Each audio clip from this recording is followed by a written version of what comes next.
Hello నమస్తే welcome to 24/7 news TV. నేను మీ శాన్వి. ఈరోజు మనతో పాటు మన స్టూడియోలో ఉన్నారు సోషల్ యాక్టివిస్ట్ మన కృష్ణకుమారి గారు. మరి ఆవిడతో మాట్లాడదాం. హాయ్ మ్యామ్, నమస్తే.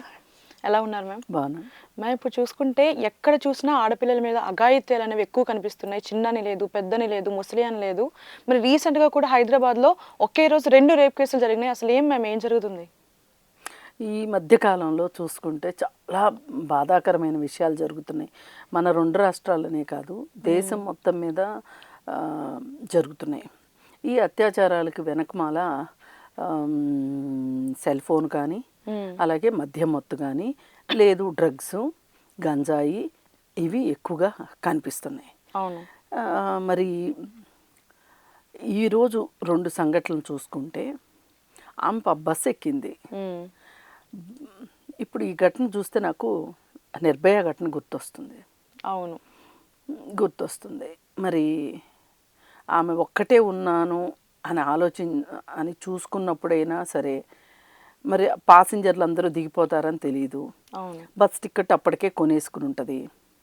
ఆవిడ పరుచూరు పామూరు వెళ్ళాలి, ప్రకాశం జిల్లా పామూరు వెళ్ళాలి. ఓకే. అయితే మధ్యలో కొంతమంది దిగిపోయిన తర్వాత ఆవిడ ఒక్కటే ఉన్నట్టున్నారు బస్సులో. తర్వాత ఒక 30 మంది ఎక్కారు. అయితే ఆవిడ ఏం చేసింది అంటే, వీళ్ళు అత్యాచారం చేసేసిన తర్వాత పాసింజర్లు ఎక్కిన తర్వాత ఆవిడకి కాస్త అవకాశం దొరికింది. 100కి కాల్ చేసింది. డైల్ చేస్తే యూనివర్సిటీ దగ్గరికి బస్సు వచ్చేసరికి, ఉస్మానియా యూనివర్సిటీ దగ్గరికి వచ్చేసరికి పోలీసులు వచ్చారు. ఓకే. ఆవిడని వైద్య పరీక్షలకు అది పంపించారు. ఏది ఏమైనా ఇది చాలా చాలా దారుణమైన సంఘటన. అవును. మామూలుగా బట్టలు సరిగా వేసుకోలేదని ఇంకోటి రకరకాలుగా మాట్లాడతారు కదా అత్యాచారాలు జరగటానికి. ఇప్పుడు ఈ కేసులో ఆవిడ తప్పే ఉంది చెప్పండి? అదే కదా, రన్నింగ్ బస్సులో ఒక అమ్మాయి మీద అత్యాచారం. అంటే ఇప్పుడు రన్నింగ్ బస్సే అవ్వక్కర్లా, బస్ పక్కన ఆపి కూడా చేయొచ్చు. వాళ్ళ హ్యాండ్ ఓవర్లో ఉంది బస్ మొత్తం. ఆ డ్రైవర్ల హ్యాండ్ ఓవర్లో బస్సు ఉంది. బస్సులో ఇంకెవరూ లేరు, సాక్ష్యానికి కూడా ఎవరూ లేరు. సరే, వైద్య పరీక్షల్లో తెలుస్తుంది, అది వేరే విషయం. కానీ ఈలోపు ఆమె మానసిక వేదనకి లెక్క కట్టేది ఎవరు? అవును. సరే, ఈ ఘటన ఎలా ఉంది అంటే, వనస్థలిపురంలో, ఎల్బీ నగర్ దగ్గర వనస్థలిపురంలో 2 ఫ్రెండ్స్, చిన్ననాటి స్నేహితుడు అని చెప్పి అతనితో కలిసి హోటల్కి వెళ్ళింది. Bar and restaurant. అక్కడ తిన్నారు, తాగారు. ఆ పైన రూమ్లు ఉంటే ఒక రూమ్ తీసుకున్నారు. వాళ్ళిద్దరూ కలిసి ఉందాం అనుకున్నారు. అవును. అది తప్ప ఒప్ప తర్వాత మాట్లాడదాం. ముందైతే కలిసి ఉందాం అనుకున్నారు. కానీ అతను వెళ్ళి ఈమె మద్యం మత్తులో ఉంటే ఇంకొక అతన్ని తీసుకుని వచ్చాడు. ఓకే. స్నేహితుడని కదా నమ్మి వెళ్ళి, చిన్ననాటి స్నేహితుడని నమ్మింది కదా, నమ్మి వేరే అతన్ని పిలిపించటం. ఇది అంతా చూస్తుంటే చాలా సింపుల్గా ఏమంటారంటే, అమ్మాయిలకి బుద్ధి లేదా? అవును. ఎందుకు వెళ్ళింది ఒక అబ్బాయితో కలిసి? తాగడం ఏంటి, తినడం ఏంటి, పైగా హోటల్ రూమ్ తీసుకోవడం ఏంటి? అవును, ఇక్కడ మెయిన్ పాయింట్ చూడకుండా తాగడం, పడుకోవడం, వీటి కోసం చూస్తున్నారు. అమ్మాయిలకు బుద్ధి ఉండొద్దా అంటే, కరెక్టే, అమ్మాయిలకు బుద్ధి ఉండాలి, నేను కాదనట్లా. అమ్మాయిల్ని ప్రశ్నించే గొంతుకుతోటి మనము అబ్బాయిల్ని కూడా ప్రశ్నించాలి. అబ్బాయిల్ని ప్రశ్నిస్తేనే అమ్మాయిలకి రక్షణ ఉంటుంది. ఇప్పుడు అతనితో ఉందామని వెళ్ళింది అమ్మాయి, కానీ అతను ఇంకొక అబ్బాయిని తీసుకొస్తాడని ఎలా అనుకుంటుంది? ఎలా ఊహిస్తుంది? ఇక్కడ నమ్మక ద్రోహం చేసింది ఎవరు? అవును, కానీ ఇది ఎవరు గుర్తించారు? ఇది గుర్తించట్లే. ఇక్కడ 2 పాయింట్లు. ఇప్పుడు ఆమె ఏ విధమైన తప్పంటే తప్పనండి, పొరపాటు అంటే పొరపాటు అనండి, ఇంకోటి ఏదన్నానండి, ఆమె ఏమైతే చేసిందో, ప్రశ్నార్థకం కాబడేవి ఏమి చేసిందో అతను కూడా అవే చేశాడు. అవును. కానీ అతను ఇంకా అంతకు మించి ఏం చేశాడు? ఈ స్నేహానికి, ఈ చిన్నప్పటి నుంచి తెలిసినతనానికి నమ్మక ద్రోహం చేసేటట్లు ఇంకొక అతను తీసుకుని వచ్చాడు. ఇది ఎలా సమర్థిస్తాం? ఇప్పుడు నోరు ఎత్తరు. ఎందుకు ఎత్తరు? అమ్మాయి ఎందుకు వెళ్ళింది? అవును, ఇదే ఎజెండాతో మాట్లాడతారు. నేను కూడా అంటున్నా, అమ్మాయి ఎందుకు వెళ్ళింది? అమ్మాయిలు మీరు జాగ్రత్తగా ఉండండి. ఇవాళ సొంత ఇంట్లో సొంత తండ్రితోనే అత్యాచారాలు కాబడుతున్నారు ఆడపిల్లలు. సొంత అన్న చేతిలో అత్యాచారాలు కాబడుతున్నారు చెల్లెళ్ళు. నిన్నగాక మొన్న మధ్యప్రదేశ్ రేవాలో ఒక 13 ఏళ్ల అబ్బాయి 9 ఏళ్ల అమ్మాయిని అత్యాచారం చేసి చంపేశాడు. చంపేస్తే అతని తల్లి అతని అక్కలు ఇద్దరు వాళ్ళు ముగ్గురు కలిసి ఇతన్ని కాపాడారు, ఆధారాలన్నీ చెరిపేసి. మరి ఇలాంటి వాతావరణం ఉన్నప్పుడు ఆడపిల్లలు ఎందుకు ఇలా, ఇది మేము చాలా డెవలప్ అయిపోయాం అనుకుంటున్నారా, మేము సర్వస్వతంత్రులు అనుకుంటున్నారా, దీన్నే స్వేచ్ఛ అనుకుంటున్నారా, ఏమనుకుని వెళ్తున్నారు? కానీ స్వేచ్ఛ ఉంది. ఎలాంటి స్వేచ్ఛ ఉంది మనకి? గులాబీ చెట్టు లాంటి స్వేచ్ఛ మంది. మీరు అనుకునే స్వేచ్ఛ ఏంటి అంటే అందమైన సువాసనలు వెజ్జల్లే గులాబీ పువ్వు, కానీ దాని చుట్టూ ఎన్ని ముళ్ళు ఉన్నాయి? పరిస్థితులు ముళ్ళు లాంటివి. అవును, మీరు వాటిని ఎందుకు చూడట్లేదు? ఇప్పుడు ఈ నెలలో, జూలై నెలలో, సరే వేరే రాష్ట్రాల సంగతి వదిలేద్దాం, ఆంధ్ర తెలంగాణ కలిపి దాదాపు ఒక 15 కేసులు వచ్చాయి. ఇది ఓన్లీ రేప్ కేసులా? ఓన్లీ రేప్ కేసులు. వీళ్ళల్లో దాదాపు 90% మైనర్ గర్ల్స్.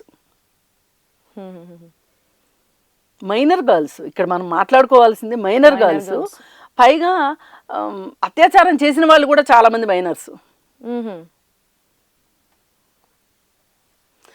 ఈ మైనర్స్ చెప్తున్న రీజన్ ఏంటి అంటే అది మనం ఏకీభవించక తప్పదు. ఏంటి అంటే మేము స్మార్ట్ ఫోన్ చూసాము, ట్యాబులు చూసాము, గంజాయి తీసుకున్నాము, మేము చేసాము. ఆంధ్రప్రదేశ్లో ట్యాబులు ఇచ్చారు స్కూళ్ళల్లో. అవును, చక్కగా ట్యాబుల్లో మొత్తం అన్ని పూర్ణంతా చూస్తున్నారు. తెలంగాణలో వాళ్ళంటే స్కూల్లో ట్యాబులు ఇచ్చారు అనుకున్నాం, ఇక్కడ ఇళ్లల్లో ఫోన్లు ఉంటాయి కదా, స్మార్ట్ ఫోన్లు ఉంటాయి. ఆంధ్రాలో కూడా ఉంటాయి. ఇప్పుడు రేవాలో కూడా అదే స్మార్ట్ ఫోన్ చూశాననే చెప్తున్నాడు. మరి ఈ పరిస్థితుల్లో ఈ 2 సంఘటనలు ఒకే రోజు జరగటము, దీనికి ఆ ప్రయాణికురాలది ఏ మాత్రం అసలు ఆమె తప్పే లేదు. ఇంక ఈ లెక్కన అసలు ఆడవాళ్ళు బయటికి రావద్దా? అసలు ఈ కేసెస్కి పులి స్టాప్ ఉందంటారా? పులి స్టాపు ఎప్పుడు వస్తుందంటే, మనం ఇప్పుడు నిర్భయ కేసు గురించి మాట్లాడుకోవాలి. నిర్భయ కేసు జరిగినప్పుడు జస్టిస్ వర్మ కమిషన్ ఏం చెప్పింది? అసలు నిర్భయ కేసులో ఎవరైతే నిందితులుగా ఉన్నారో వాళ్ళు ఏం మాట్లాడారు, ఇలాంటివన్నీ వాళ్ళ సమాజం ముందు ఒక చర్చ కావాల్సిన అవసరం ఉంది. వాళ్ళు ఏం చెప్పారు? అమ్మాయి అంటే మిఠాయి, మేము మిఠాయిని తిన్నాం, తప్పేంటి అని అడుగుతున్నారు. అయినా రాత్రిపూట 9 గంటలకు బాయ్ ఫ్రెండ్తో బయటకు వచ్చిన అమ్మాయి మంచి అమ్మాయి అని ఎలా అనుకుంటాము? ఆ అమ్మాయి అలాంటి అమ్మాయి కాబట్టి మేము కావాల్సింది మేము చేసాము. అసలు 9ంటికి అమ్మాయికి ఏం పని? ఈ మాట చదువుకున్న వాళ్ళు కూడా అంటున్నారు. సాక్షాత్తు సుప్రీంకోర్టులో లాయర్ అన్నాడు ఈ మాట, నా కూతురైతే పెట్రోల్ పోసి తగలబెడతాను అని. ఆ మాట అన్నందుకు అతనికి శాశ్వతంగా న్యాయమూర్తి హోదాని,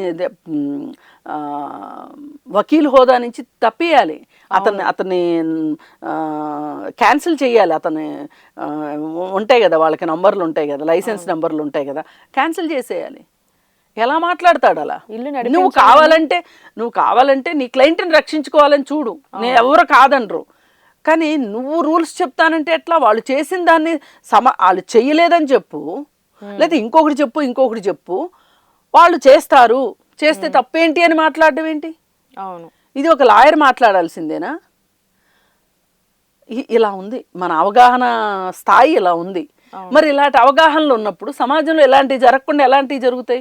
చిన్నపిల్లలు ఇప్పుడు మీరు అన్నట్టు మైనర్ వాళ్ళు కూడా ఇంకా తయారవుతారు, ఇంకా ఎక్కువ మంది అవుతారు. అయ్యారు. మరి అసలు ఏ ఒక్కళ్ళైనా ఆలోచించట్లా. 14 ఏళ్ల పిల్లాడు స్కూల్కి వెళ్లకుండా రోడ్ల మీద జులాయిగా ఎందుకు తిరుగుతున్నాడు?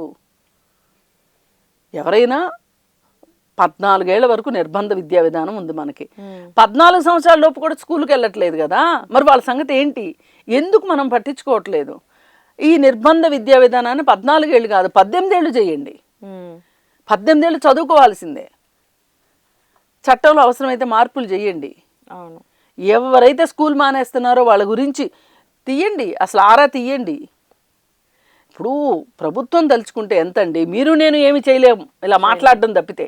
ప్రభుత్వం తలుచుకుంటే చేయగలదు కదా.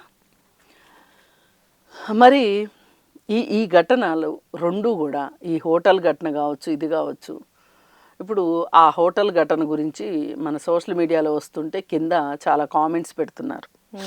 ఏమనంటే ఆ అమ్మాయి ఎందుకు వెళ్ళింది ఒకటి, రెండోది స్నేహితుడిని నమ్మెళ్ళింది, అతనికి ఇచ్చి పెళ్లి చేయాలి ఆ అమ్మాయిని అని, ఇలాంటి వేగ్ కామెంట్స్ పెట్టేస్తున్నారు. ఇంకే రేపటి నుంచి ఏంటి, ఓహో శిక్ష ఏమి ఉండదు అనమాట, రేప్ చేస్తే పెళ్లి చేసుకోవచ్చు అనమాట అనుకున్నప్పుడు ఇంకా రేప్ చేసి పెళ్లి చేసేసుకుంటారు, అత్యాచారం చేసేసి. ఇంకా పెళ్లి కాని వాళ్ళు ప్రతి ఒక్కరు రేపులు చేసి పెళ్లి చేసుకుందాం అనుకుంటారు అంతే. అసలు ఎట్లా మనుషుల స్థాయి కూడా, చూసే మనుషుల స్థాయి కూడా ఎలా ఉందో చూడండి. అవును, వీళ్ళిద్దరూ చదువుకున్న వాళ్ళే. ఈ ఆ డ్రైవర్ల చదువుల స్థాయి ఏంటో నాకు ఇంకా రాలేదు, కానీ ఈ హోటల్ రూమ్కి వెళ్ళిన వాళ్ళు, అతను చదువుకున్నతనే, ఆమె చదువుకున్నదే, ఇప్పుడు ఆ వచ్చిన అతను కూడా బహుశా చదువుకున్నతనే అయి ఉంటాడు. చదువుకున్న వాళ్ళకు కూడా ఈ మాత్రం ఇంగిత జ్ఞానం కూడా లేకుండా, చట్టాలపైన అవగాహన లేదా వీళ్ళకి? లేకపోతే అసలు తర్వాత ఏం జరుగుతుంది, తర్వాత పరిణామాలు ఎలా ఉంటాయి అనేది ఆలోచించుకోలేకపోతున్నారా? ఏం జరుగుతుంది అసలు? మనం ఎక్కడ ఫెయిల్ అవుతున్నాము ప్రభుత్వాలుగా అని ప్రభుత్వాలు ప్రశ్నించుకుంటున్నాయా? మీరు నేను ప్రశ్నలు వేస్తున్నాం, కానీ ఏది ఏమైనా ఇప్పుడు మనం కాపాడుకోవాల్సిన పరిస్థితుల్లో ఆడపిల్లలు ఉన్నాం. అవును, అందుకని సాధ్యమైనంత వరకు తెలిసిన వాళ్ళు అవనివ్వండి, తెలియని వాళ్ళు అవనివ్వండి, రెండో వారికి ఒక అవకాశం ఇచ్చేలాగా మీరు మీ వైపు నుంచి మీ జాగ్రత్త మీరు పడండి. మనం దీనిలో భాగంగానే వాళ్ళను కూడా మాట్లాడదాం. అసలు చిన్నప్పటి నుంచి ఫ్రెండు నమ్మింది అంటే, ఇంకా నువ్వు ఒక స్నేహితురాల్ని మోసం చేసిన వాడివి, రేపు భార్యను మోసం చేయవని గ్యారంటీ ఏంటి? తల్లిదండ్రులను మోసం చేయవని గ్యారంటీ ఏంటి? అసలు స్నేహానికి ఉన్న విలువను కూడా తీసి పారేసావు కదా నువ్వు. అంతే. నిన్ను ఏ విధంగా శిక్షిస్తే పరిష్కారం దొరుకుతుంది? ఇప్పుడు ఏంటంటే సొంత వాళ్ళని కూడా నమ్మే సిచువేషన్లో అసలు నమ్మొద్దు. నేను చెప్తుంది అది. నమ్మే పరిస్థితులు లేవు ఇవాళ. సొంత తండ్రి చేస్తున్నాడు, సొంత అన్న చేస్తున్నాడు, సొంత బాబాయ్ చేస్తున్నాడు, సొంత తాత చేస్తున్నాడు. ఆడపిల్లల్ని వాళ్ళని వాళ్ళు రక్షించుకోలేని పరిస్థితులు ఉన్నంత వరకు తల్లులు రక్షించుకోవాలి, ఆ తర్వాత వాళ్ళని వాళ్ళే రక్షించుకోవాలి. ఈ మగవాళ్ళల్లో మార్పు వచ్చేంత వరకు ఈ ఎక్సర్సైజ్ తప్పదు. ఈ మగవాళ్ళలో మార్పులు రావడానికి మటుకు ప్రభుత్వం చేయవలసిందే. మనం ఏమీ చేయలేము దానికి. ఏది ఏమైనా ఈ రెండు కేసులు ఇలా జరగడం చాలా దురదృష్టకరం. వీళ్ళని మటుకు కఠినంగా శిక్షించాలి. మరి అప్పట్లో దిశ ఎన్కౌంటర్ జరిగింది. దిశ అనే అమ్మాయిని అత్యాచారం చేశారని చెప్పి 4 అబ్బాయిల్ని ఎన్కౌంటర్ చేసినప్పుడు అసలు అబ్బో ఇంతకంటే గొప్ప ఘనకార్యం లేదు, ఇలా చేస్తే చాలు అత్యాచారాలు ఆగిపోతాయి అన్నారు. ఇంకా పెరిగినాయి కానీ ఆగలేదు. వాళ్ళంటే చదువు సంధ్యలు లేని వాళ్ళు, డబ్బులు లేని వాళ్ళు, పేదవాళ్ళు కాబట్టి వాళ్ళని ఎన్కౌంటర్ చేయమని చాలామంది డిమాండ్ చేశారు. మరి ఇప్పుడు మాట్లాడరే అంటే చదువుకున్న వాళ్ళని ఎన్కౌంటర్ చేయకూడదా? నేను అసలు ఎన్కౌంటర్లకు వ్యతిరేకం, ముందుగా చెప్తున్నా. కానీ జనాల్లో కూడా ఒక పక్షపాత ధోరణి ఎలా ఉందో చూడండి. పేదవాడికైతే ఒక న్యాయం, డబ్బున్నవాడికైతే ఒక న్యాయం. డబ్బున్నవాడైనా పేదవాడైనా ఇలాంటి నేరాలు చేసినప్పుడు వాళ్ళని ఒకలానే చూడాలి. చట్టంలో కూడా చట్టం పటిష్టంగా ఉండాలి. మనకు చట్టాలు చాలా ఉన్నాయి, ఆ చట్టాలని అమలుపరిచే విధానాలే సరిగా లేవు. అందుకని ఏది ఏమైనా ఈ 2 సంఘటనలు చాలా దురదృష్టకరం అని చెప్తాను. చూడాలి మరి ప్రభుత్వం కూడా ఈ సంఘటనల మీద ఎలాంటి చర్యలు తీసుకుంటుంది అనేది. Thank you so much ma'am. Thank you.